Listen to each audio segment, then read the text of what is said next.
¿Quién no se recuerda ya en sus mocedades, los domingos por la mañana, corriendo al estanquillo, al puesto del mercado o al puesto de periódico de la esquina, con el domingo en la mano, para buscar el cómic de su preferencia? La familia Burrón, el Lágrimas y Risas, el Calimán, el Chanoc, el Tarzán, el Santo y muchas otras revistas que hacían el deleite de grandes y chicos. ¿Quién no se recuerda alquilando por un tostón o moneditas de 50 centavos las revistas atrasadas de Batman, de Periquita o de La Zorra y el Cuervo de Editorial Novaro? Las de Rolando el Rabioso, las de Mimín Pingüín o alguna fotonovela para las muchachas. Hoy haremos un breve repaso por la historia de la historieta o cómic mexicano. Los cuentos.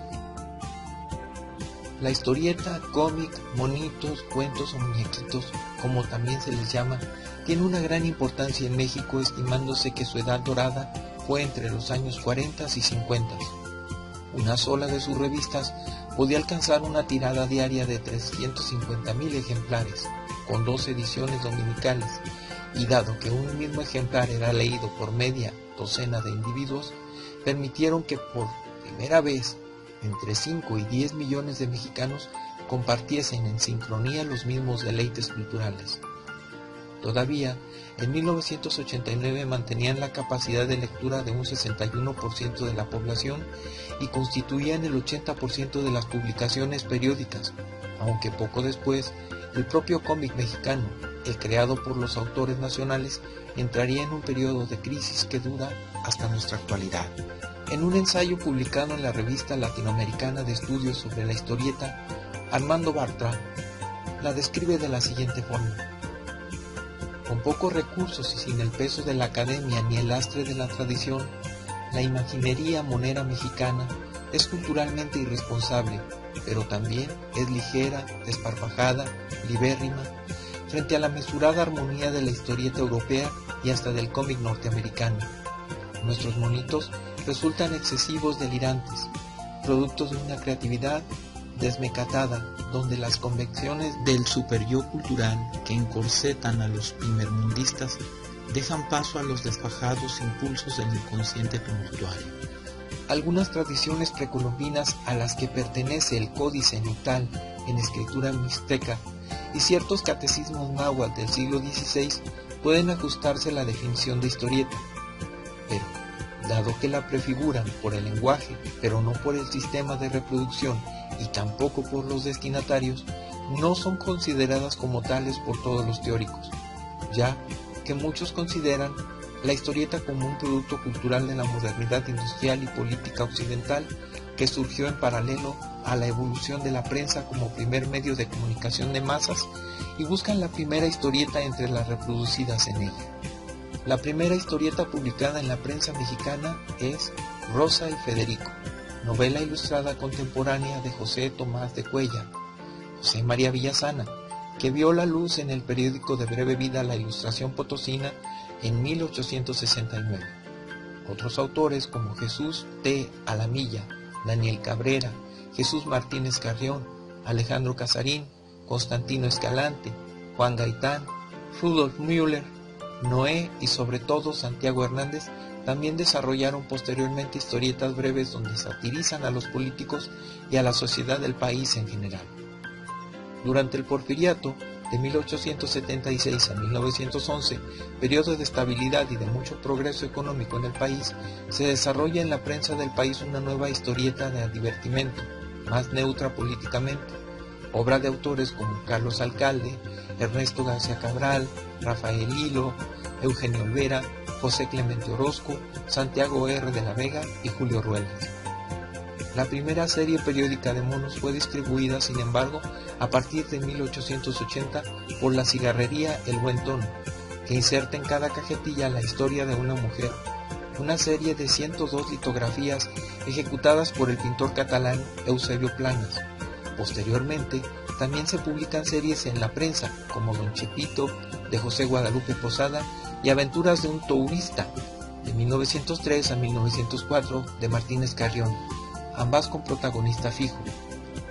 Las historietas publicadas de El Buen Tono serían continuadas a partir de ese mismo año por Juan Bautista Urrutia. Desde principios de siglo se hace notar la influencia de la historieta moderna estadounidense, surgiendo las primeras series mexicanas con globos de diálogo, líneas cinéticas y onomatopeyas dibujadas que además se basan argumentalmente en las Yankees. Las aventuras de Adonis de 1908 de Rafael Hilo y Macaco y Chamuco, aventuras de dos insoportables gemelos de 1912 de M. Torres. A causa de la Revolución Mexicana, prolifera al mismo tiempo una historieta politizada y belicosa, generalmente conservadora en la prensa, destacándose series como Sisebuto, de 1909 a 1910, de Pérez y Soto, y personajes como Panchito el Corto de Alcalde y Olvera, al que el estudioso Armando Bartra considera nuestro Yellow Kid autóctono. En 1922, Juan Bautista Urrutia crea a Ranilla, un rechoncho fumador que pronto protagoniza sus propios cuadernillos, convirtiéndose en el primer personaje auténticamente popular de la historieta mexicana. El buen tono se asocia con la cervecería Moctezuma de Orizaba, y así los personajes de Urrutia, que siempre se meten en problemas, los resuelven fumándose un cigarro de buen tono o bebiendo una cerveza Moctezuma. Con la renovación tecnológica de la prensa y la introducción de la rotativa que impulsa el periodismo industrial, los diarios se habían empezado, sin embargo, a comprar los derechos de tiras extranjeras. En Estados Unidos existe una especie de agencia de prensa que venden tiras cómicas a todos los países de todos los continentes y que se le conoce con el nombre de syndicates. En México, el de mayor penetración fue el King Feature Syndicate, agencia que centralizó la mayor parte de la producción y comercialización de tiras cómicas. Es propiedad de la corporación Hart y proporcionó de tiras cómicas a los periódicos Novedades, Sol, La Prensa, El Universal, El Excelsior, El Nacional. Algunos periódicos como Novedades recibía a la vez material de otro consorcio, el United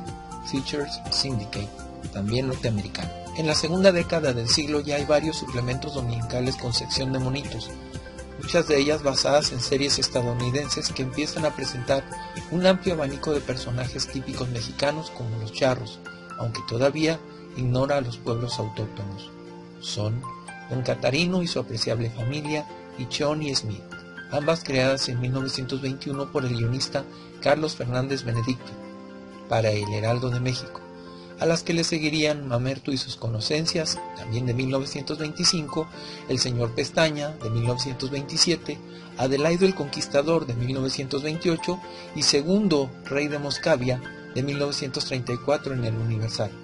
periódico que las había encontrado gracias a un concurso convocado ex profeso. Otra serie destacada es Chicharrín y el Sargento Pistolas, publicada desde 1936 en el diario El Excelsior.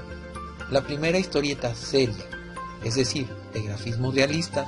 no aparece hasta 1936, es Águila Blanca de Alfonso Tirado. En la época de oro de la revista, de 1934 a 1938, tras la estela del rotundo éxito de la revista Paquín, de editorial Sairols, de 1934 a 1947, que publicaba sobre todo material estadounidense en diferentes formatos, otros empresarios privados se lanzarían a la conquista del mercado nacional, lanzando otras revistas misceláneas como Paquito, de Editorial Juventud, y luego de Editorial Panamericana,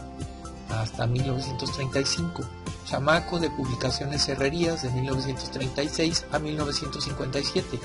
y con la dirección de Ramón Valdiosera Berman, El Pepín, de Editorial Juventud, también luego de Editorial Panamericana, de 1936 a 1958. Que cuentan con tiradas de más de 500,000 de ejemplares e historietas predominantemente mexicanas,